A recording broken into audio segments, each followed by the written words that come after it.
Pozdrav svima i dobrodošli na malo razgovora o Lunu Magnus stripu, konkretno o 1005. broju, odnosno 6. od kad je preuzela Golconda, ali i uopšte o ovoj obnovljenoj ediciji koju je započeo Dnevnik još davnih dana. Dakle, 6. broj od kad je preuzela Golconda i vidimo da je to Julija. Za sad mi se sviđa šta radi Golconda sa Lunom Magnus stripom. Ne uzimam sve redovno, ne uzimam Black, ne uzimam Kitalera, ali uzimat ću Juliju i uzimat ću Magičnog vetra i Nick Ridera za sad od junaka koje imaju. I jako mi se sviđa što u ove sveske, u kioski izdanja bacuju i likove za koje rade one kolekcionarske knjige, jer ja ne planiram, ne mogu stvarno svakog od njih da pratim, a eto, volio bih s vremena na vreme da pročitam neku Juliju, nekog Magičnog ili nekog Nick Ridera. Što se samog kvaliteta izdanja tiče, za kioski izdanje je to sasvim pristojno.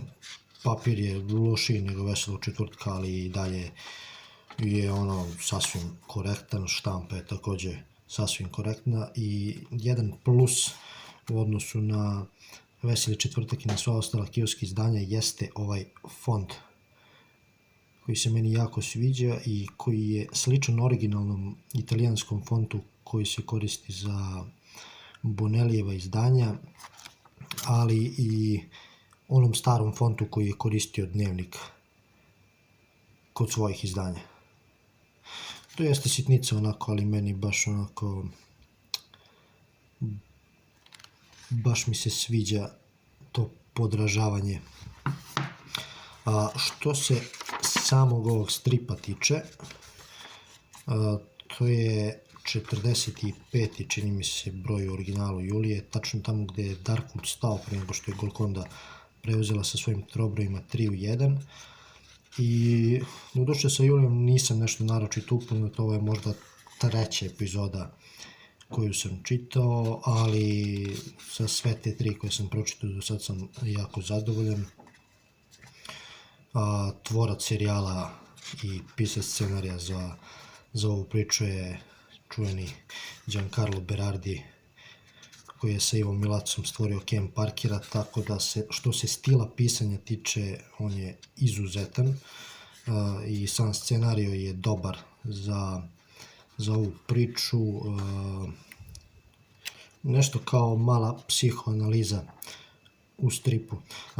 Ko inače ne zna, u serijalu o Juliji se radi o kriminologu Juliji Kendall, koja živi u izmišljenom američkom gradiću Garden City i u kome rešava razne kriminalističke probleme. Usto je i profesorka na fakultetu, ali tesno zarađuje sa policijom i njen lik je kreiran po uzoru na čuvenu glumicu iz zlatnog doba filma Audrey Hepburn. Ovde joj u iznenadnu posetu dolazi drugarica iz srednje škole koja nema gde da boravi. Julija joj otvara svoja vrata, ali to će izazvati niz komplikacija koje će se manifestovati na razne načine, ali nećemo previše da otkrivamo u slučaju da nekog zanima da pročita ovo, a ja iskreno preporučujem ovaj broj. Naročito sam uživao u dijalozima koje je Julija vodila sa svojim psihoterapeutom. Kažem, kada počnete da čitate i kada odmaknete malo, imat ćete utisak da je reč o jednoj izuzetnoj priči, ali se na kraju opet javlja onaj klasičan bonelijevski i kraj koji u jednom trenutku prestaje da ima ikakvog smisla i jako mi je žao što je jedan majstor kao Berardi pribegao tako jeftinom triku. Na kraju, kažem, neću otkrivati koji je to trik i kakav je kraj, ali mogao je da završi tu scenu poslednju na mnogo bolji način. Međutim, izabrao je jedno jako onako izlizano rešenje. Ali nebitno, svaka preporuka sve do samog kraja, strip drži pažnju, dijalozi su fenomenalni, Berardi ih je napisao stvarno onako magično, imate jako prijatan osjećaj dok ih čitate. Kažem, sve pohvale za Golcondu na ovoj ediciji, na ovom oživljenom Lunar Magnus stripu, naročito za te junake za koje se vezuju njihova 3 u 1 izdanja koje sad možete u Lunar Magnus stripu da kupujete povremeno. Nadam se da ću ubaciti još neke za koje još nisu počeli izdanja 3 u 1, pa ćemo vidjeti kuda to sve vodi.